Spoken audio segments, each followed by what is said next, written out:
انا دلوقتي عايز اعرف صفحة رنين دي شغالة ازاي، وهل هي صفحة حقيقية ولا هم اشتروا صفحة وغيروها والكلام ده كله. هدوس هنا على كلمة رنين، ادوس على كلمة about.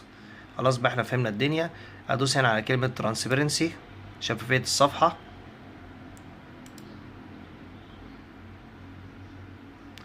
يطلع لي هنا شوية داتا. ادوس هنا على كلمة سي اول.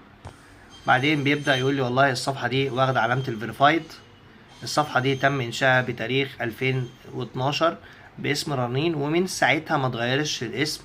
الصفحة دي فيها 77 أدمن موجودين في مصر، تمام، وواحد من الإمارات. طبعا الرقم الأكبر ده طبعا بيبقى دايما بيبقى مودريشن، أكيد يعني مش 77 واحد بيعملوا إعلانات على الفيسبوك، ولكن 77 واحد دولت نسبة أكبر منهم بيبقوا مودريشن عشان يردوا على الكومنتات والرسائل. الصفحة دي حاليا بتعمل إعلانات ممولة. لو دوست على كلمة جو تو اد لايبرري